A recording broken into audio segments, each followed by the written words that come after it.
حامدًا للہ تعالی اولا و ثانیہ ولعنان الثناء الیہ ثانیہ والصلاة والسلام علی افضل الرسل محمد وآلہ مسلیہ محمد وآلہ مسلیہ فی غلبت الصلوات مجلیہ ومسلیہ اما بعد فاعوذ باللہ من الشیطان الرجیم بسم اللہ الرحمن الرحیم محمد رسول اللہ والذین معه شداء للکفار رحماء بینہم قال النبی صلی اللہ علیہ وسلم لا یؤمن احدکم حتی اکون احب الیہ من والدہ وولدہ والناس اجمعین او کما قال صدق اللہ وصدق رسولہ النبی الکریم۔ درود پاک۔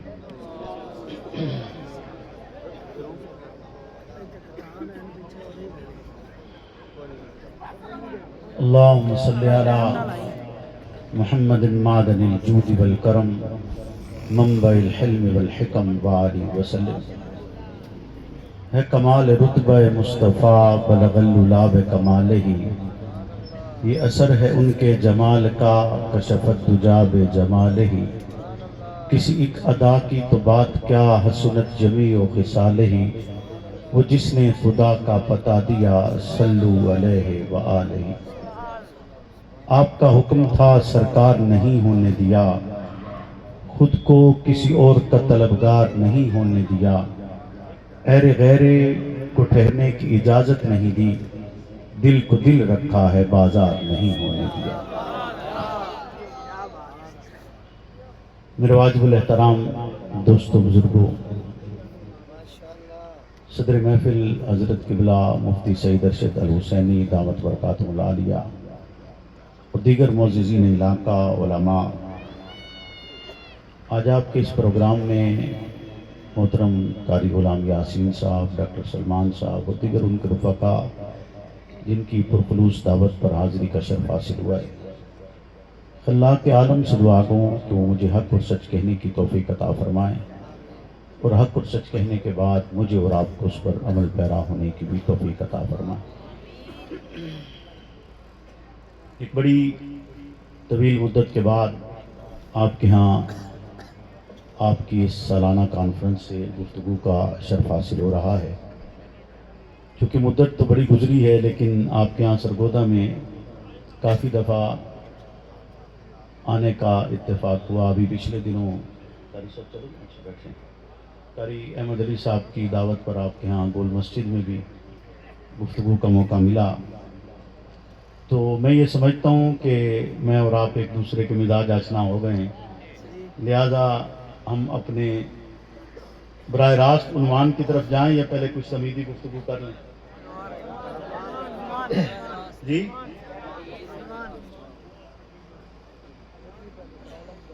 چونکہ یہ پروگرام اور اس کا عنوان رسالت مآب حضرت محمد رسول اللہ صلی اللہ علیہ وسلم کی ختم نبوت کے ساتھ عنوان ہے، اور آپ تمامی حضرات اس یقین کے ساتھ یہاں پر موجود ہیں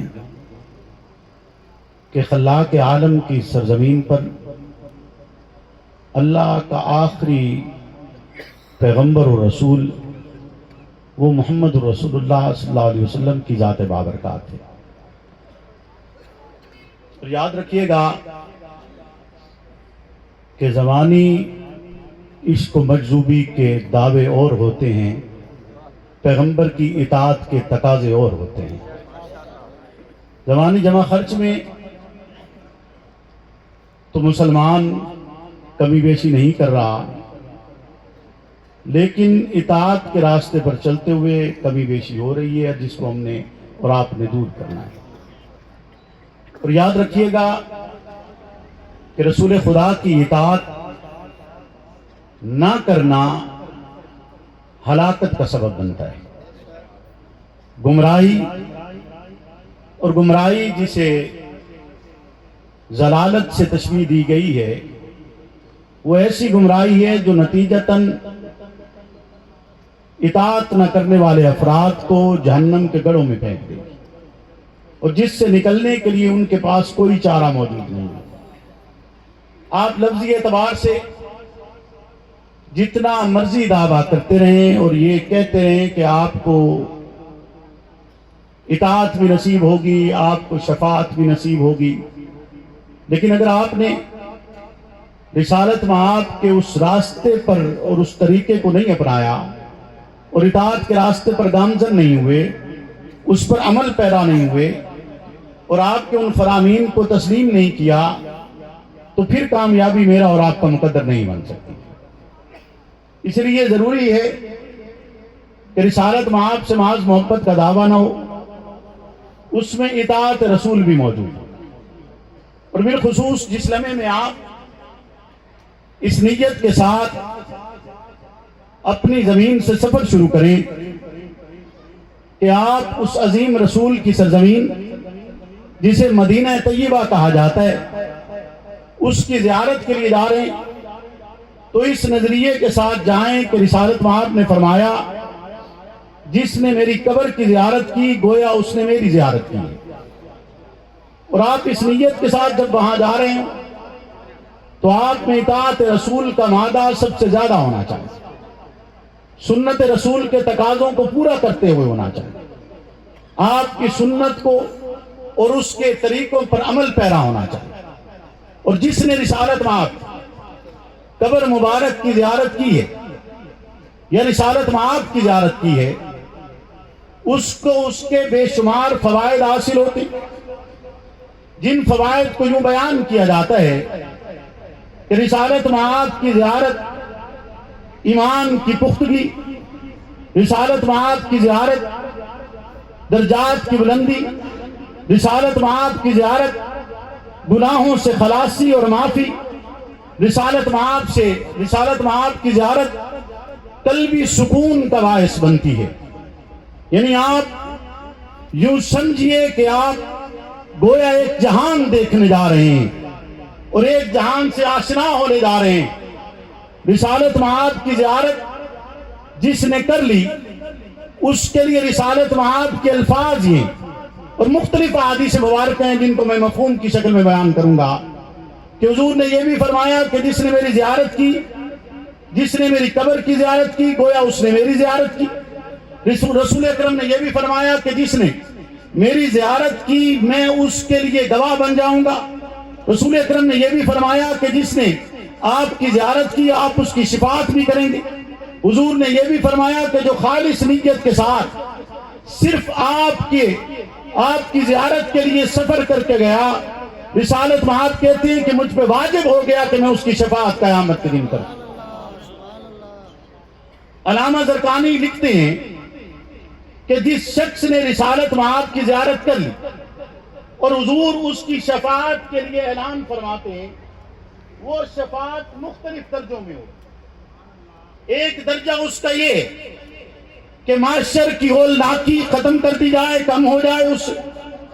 دوسرا اس کا درجہ یہ کہ بغیر حساب و کتاب کے جنت میں داخل ہو جائے۔ تیسرا درجہ اس کا یہ کہ جنت میں داخل ہونے کے بعد آپ کی شفاعت کے بدولت اس کی نعمتوں میں اضافہ کر دیا جائے۔ چوتھا درجہ اس کا یہ ہے کہ آپ کی شفاعت کے بدولت اسے خلاق عالم کا دیدار نصیب ہو جائے، جسے جنت کی سب سے بڑی نعمت کہا جاتا ہے کہ ہر ایک شخص یہ طلب کرے گا کہ یا الہ العالمین، جو زیارت آپ نے ہمیں کروا چھوڑی ہے بس یہی مل جائے اس کے سامنے، باقی جنت کی ہر اچھا ہے اس کے لیے ٹھیک ہی پڑ جائے۔ اس کے لیے آواز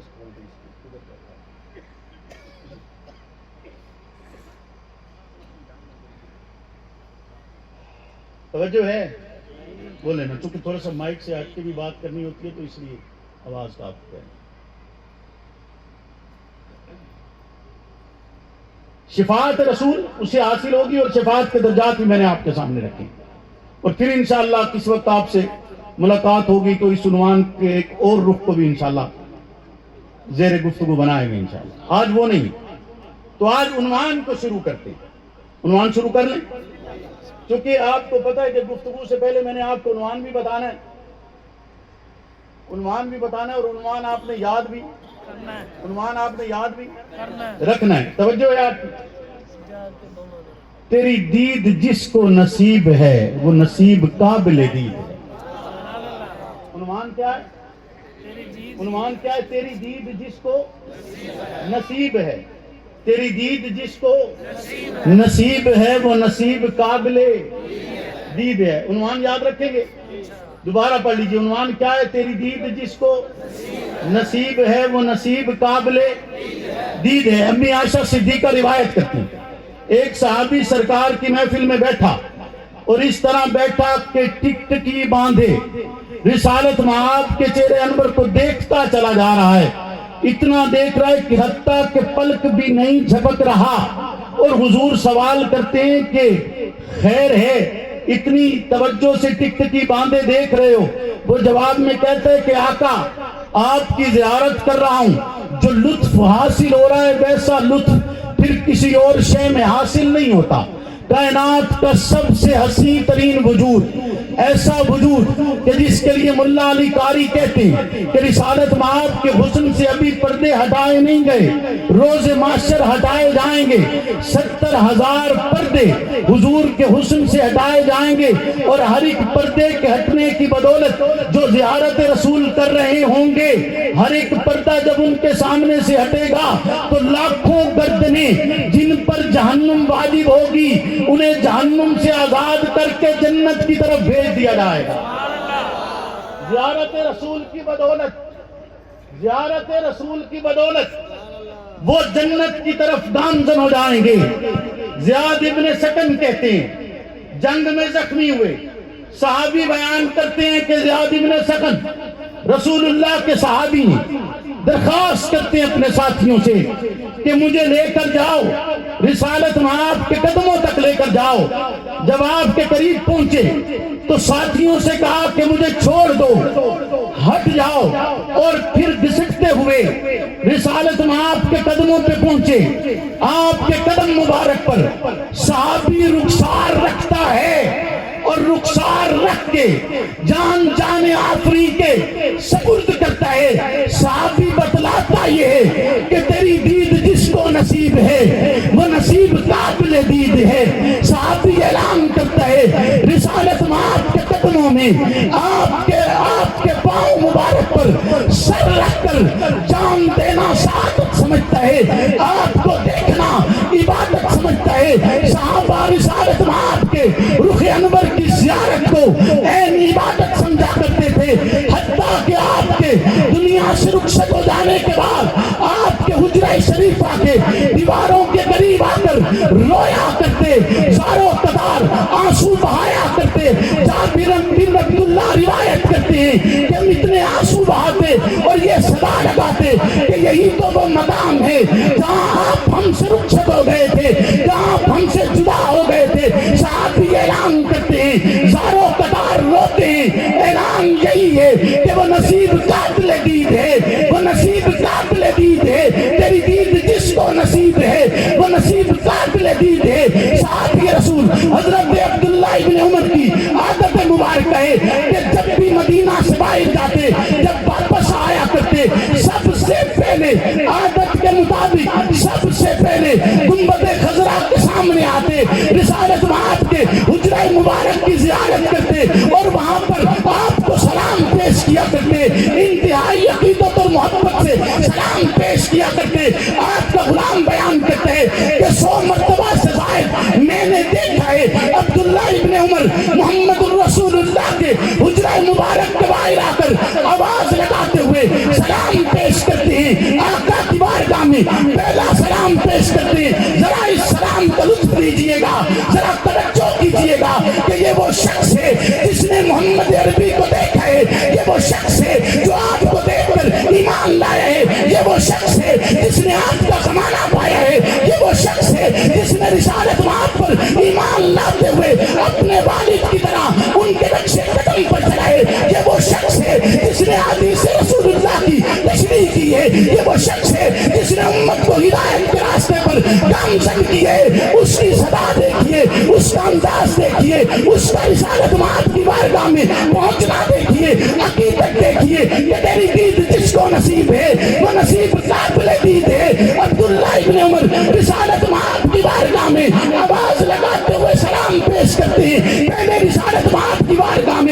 عقیدت کے سلام ہے، پھر الفاظ ادا کرتے السلام علیکہ یا ابا بکر صدیق، اور پھر اگلے الفاظ ذرا توجہ کیجئے گا، سارا زمانہ وہاں پر جا کر صدا یہی لگاتے السلام علیکہ یا رسول اللہ، السلام علیکہ یا ابا بکر صدیق، السلام علیکہ یا عمر بن الخطاب۔ لیکن جب عبداللہ ابن عمر آیا رسول اللہ کے روضہ اطہر پر رسالت مآب کی بارگاہ میں، یہ صدا تو اس نے لگائی ہے السلام علیکہ یا رسول اللہ، یہ صدا بھی لگائی ہے السلام علیکہ یا ابا بکر صدیق، لیکن تو نصیب دیکھنا، ذرا توجہ تو کر، تجھے زمانہ لگتا ہے، محنت لگتی ہے، پیسے لگتے ہیں، وقت لگتا ہے، سفر لگتا ہے، اور پھر تو جا کر رسالت مآب کے روضہ انور پر پہنچتا ہے، لیکن قربان کیوں نہ جاؤں ان مقدس شخصیات پر جو رسالت مآب کی قبر مبارک کی دیوار کے ساتھ قیامت کے دن تک کے لیے استراحت فرما رہی ہیں، وہ صدا لگاتے ہوئے ایک آواز تو یہ لگی السلام علیکہ یا ابا بکر صدیق، اگلے الفاظ ادا کرتے ہیں السلام علیکہ یا ابا جہان، السلام علیکہ یا ابی۔ ختم نبوت کے پہلے ہے گواہ، ختم نبوت کے پہلے ہے گواہ، نہیں آواز آئی، ختم نبوت کے پہلے ہے گواہ، ختم نبوت کے پہلے ہے گواہ، مصطفیٰ کا ہم سفر، مصطفیٰ کا ہم سفر، نعرہ تکبیر، زندہ ہے تھیوی، زندہ ہے تھیوی، زندہ ہے تھیوی، مسرور کی شکل میں نعرہ تکبیر۔ عبداللہ بن سلام گلی میں شور سنتے ہیں، گلی میں شور سنے تو ان کی پھپھو ان سے کہتی ہیں، جو تورات و زبور کی عالمہ تھی وہ کہتی ہیں کہ لگتا ہے وہ نبی آ گئے ہیں جن کے آنے کا انتظار، وہ نبی آ گئے ہیں جن کے آنے کا انتظار تھا۔ کہتے ہیں میں دوڑتا ہوا گیا، رسالت مآب کے چہرے کو دیکھا، چہرہ دیکھتے ہی یہ یقین ہو گیا کہ اس سے زیادہ سچا چہرہ کوئی اور نہیں ہے، اس سے زیادہ سچا چہرہ کوئی اور، بولو نا کوئی اور۔ گل سمجھے چاہ رہی ہے، پکی گل ہے، بولو نا۔ میں ساری تمہید بن رہا، میں کسی گل نال کون لے کے جانا ہے، میں نے ایک منظر بیان کرنا اور اس منظر پہ میں نے کر بستے نہیں، ایک کو منظر بیان کرنا چاہتا، توجہ ہے، ایک منظر بیان کرنا، میں ایک بات کرنے لگا تھا وہ کر کے میں اس کا لطف خراب نہیں کرنا چاہتا، ذرا توجہ کیجئے گا، توجہ ہے، بولو نا۔ ایک منظر میں نے بیان کرنا ہے، میں نے ایک دید بیان کرنی ہے، ایک دید بیان کرنی ہے جس کے لیے میں ساری گفتگو کر رہا ہوں، ایک منظر کے لیے، لیکن وہ آخر میں آئے گا انشاءاللہ، توجہ ہے آپ کی۔ حضرت ابو ہریرہ کہتے ہیں بیٹا بیٹھ جا، ہوں جیڑے کام میں تھوڑی دیر واسطے ہمیں 5-7 منٹ واسطے روک کے، توجہ ہے جی۔ حضرت ابو ہریرہ روایت کرتے ہیں، کہتے ہیں کہ ایک دن مجھے شدت سے بھوک بھی تھی، غم بھی تھے زمانے کے، حضور کے چہرے انور کو دیکھا، غم ختم ہو گئے، دکھ ختم ہو گئے، تکلیفیں ختم ہو گئی، میں آقا کی بارگاہ میں آیا اور آقا سے کہا کہ آپ کے دیدار کا لطف سارے غم بھلا دیتا ہے، میں آپ سے عرض کرنا چاہتا ہوں کہ مجھے بتلائیے یہ کائنات بنی کیسے، اور آقا کہتے ہیں کہ پانی سے بنائی گئی، یعنی آپ کا دیدار بھی کر رہے ہیں، ساتھ روایت بھی بیان کر رہے ہیں، آپ کا دیدار بھی کرتے ہیں، ساتھ روایت بھی، یہ اس چہرے کی زیارت ہے کہ جس کے لیے ابو ہریرہ ہی کہتے ہیں نا کہ میں نے چاند کو بھی دیکھا اور آپ کو بھی دیکھا، اور صدا یہی لگائی تھی نا کہ تم سونا نہ ہوئے سونا، تم سونا نہ ہوئے، یہ وہی چہرہ ہے کہ جو مسکرا دے تو گمشدہ سوئی مل جایا کرتا ہے، وہی چہرہ ہے، اسی چہرے کی بات ہو رہی ہے کہ اس کا دیدار، اس کا تیری دید جس کو نصیب ہے وہ نصیب قابل دید ہے، ذرا توجہ کرنی ہے۔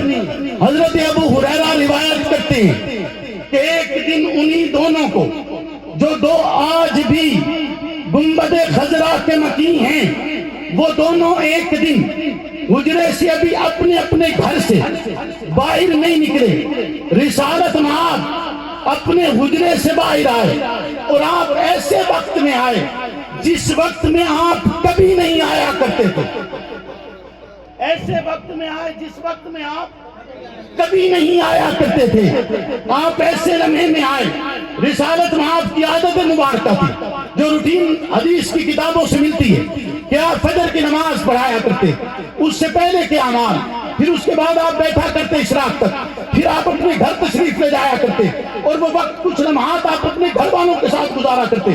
ہو سکتا ہے کہ وہی لمحات جن میں حضور کبھی بھی باہر نہیں تشریف لایا کرتے تھے, یعنی وہ لمحات صرف ایک دفعہ ہوئے ہیں, نہ اس کے بعد ہوئے ہیں نہ اس سے پہلے ہوئے ہیں. آپ کبھی اس وقت کے علاوہ باہر تشریف اس وقت میں کبھی تشریف نہیں لایا کرتے تھے. ابو ہریرہ روایت بیان کرتے ہیں حضور باہر تشریف لائے, آپ باہر آئے, سب کو پتہ ہے, صحابہ تو ہر لمحے اس بات پر نشاور جایا کرتے تھے کہ ہمیں وہ لمحہ میسر آ جائے جس میں آقا کی دیدار نصیب ہو, آقا کی زیارت نصیب ہو, آقا کا ملنا نصیب ہو, آقا کی محفل نصیب ہو. وہ تو لمحات, وہ ایک ایک لمحات گن گن کے گزارا کرتے, وہ چوکھٹوں پہ بیٹھ کے انتظار کیا کرتے, وہ لمحات کا ان پلوں کے لیے سفر کیا کرتے, مشقتیں برداشت کیا کرتے, اپنے سارے کام نپٹا کر اس محفل میں پہنچنے کی کوشش کیا کرتے. صحابہ کو پتا چلتا تو کتنے افراد اس لمحے میں مسجد نبوی کا شین بھر دیتے, کتنے افراد ہوتے جو اس لمحے میں آقا کی بارگاہ میں پہنچتے کہ آقا ایسے وقت میں آئے ہیں جس میں پہلے کبھی نہیں آئے, ایسا ہوا کبھی نہیں تھا. صحابہ کو کوئی اطلاع نہیں ملی, حضور باہر تشریف لائے, حضور مسجد نبوی میں باہر تشریف لاتے ہیں. ذرا توجہ کرنا, دوسری طرف ایک دروازے سے ابو بکر آتا ہے, دوسرے دروازے سے عمر ابن خطاب آتا ہے. رسالت میں آپ موجود ہیں, ابو بکر ہے, عمر فاروق موجود ہیں, یعنی تین افراد ہیں. حضور سوال کرتے ہیں عمر بن خطاب سے, میں ابو بکر کا سوال اور اس کا جواب بعد میں بتانا چاہتا ہوں. اگرچہ سوال پہلے ابو بکر سے ہوا ہے جو کہ پہلا وہی ہے, لیکن میں ان کا جواب بعد میں بتانا چاہتا ہوں. پہلے جواب ابو حضرت عمر بن خطاب کا بتانا چاہتا ہوں کہ عمر بن خطاب سے حضور پوچھتے ہیں عمر کیسے آئے ہو, اور جواب میں عمر بن خطاب کہتے ہیں بھوک لگی ہوئی ہے.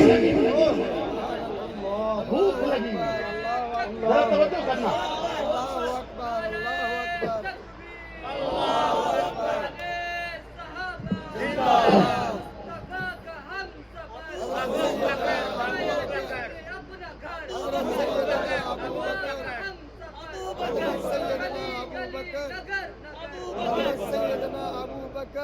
بھوک لگی ہوئی ہے, توجہ ہے.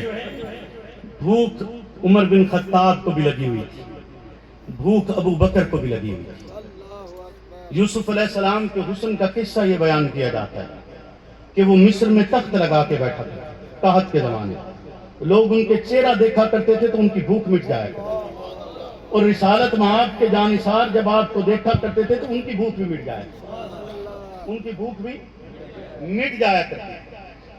دونوں افراد موجود ہیں, جواب یہی تھا کہ بھوک لگی ہوئی, اور بھوک لگی ہوئی تھی.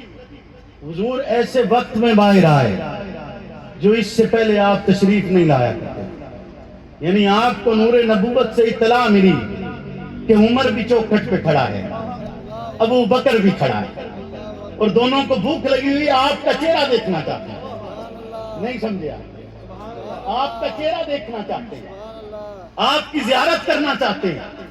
حضور ایسے وقت میں باہر آئے, عمر سے پوچھا, عمر نے سیدھا جواب دیا کہ بھوک لگی ہوئی ہے.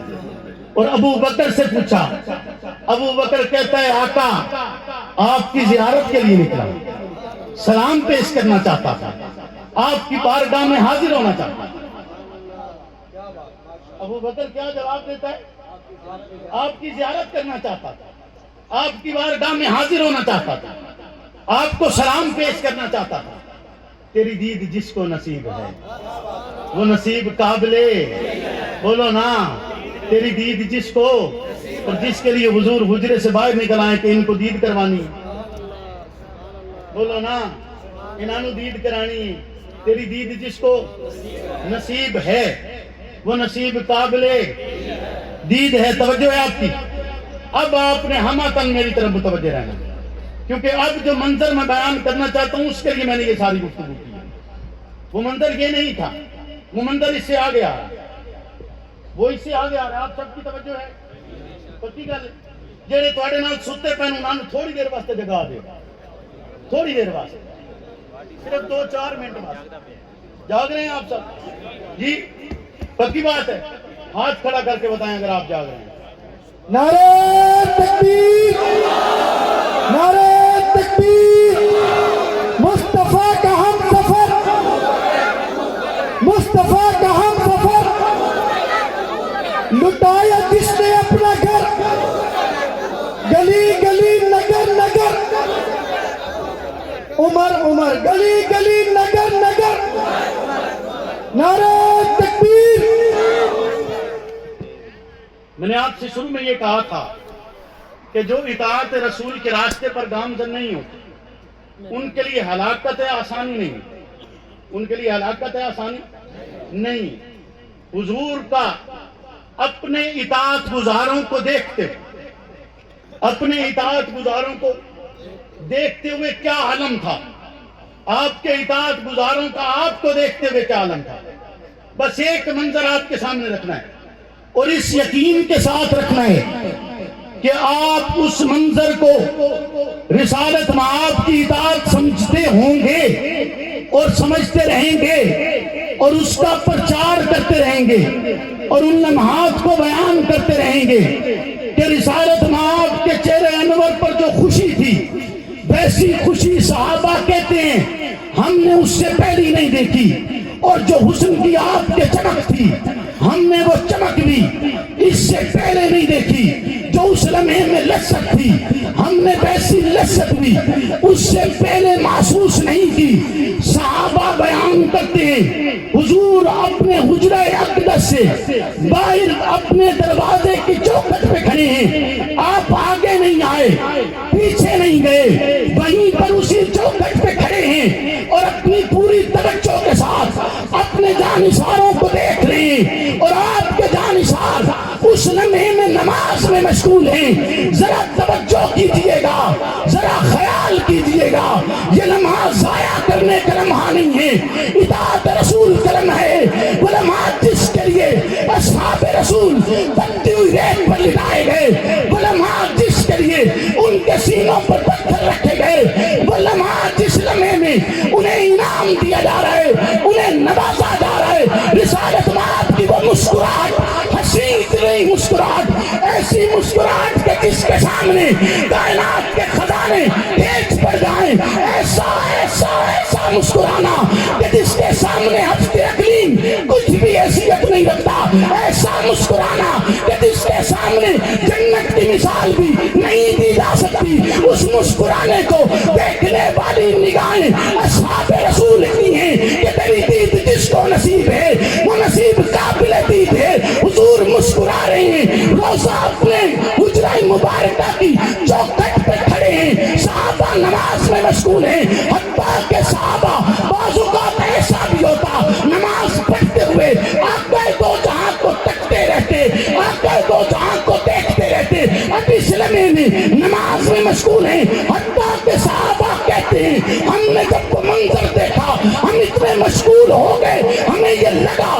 کہ اب ہماری نماز ٹوٹ جائے گی، نماز ختم ہو جائے گی، نماز چلی جائے گی، نماز قضا ہو جائے گی. اور اسی لمحے میں وہ 2 قدم پیچھے ہٹا.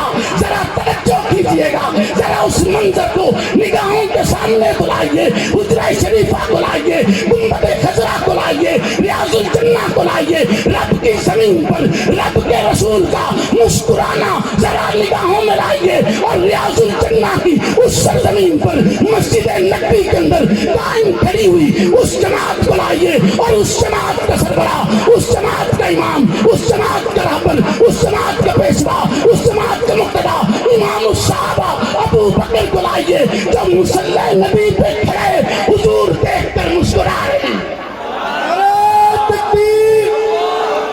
محمد ہمارے، محمد ہمارے، محمد ہمارے، مصطفیٰ کا ہم سفر، مصطفیٰ کا ہم سفر.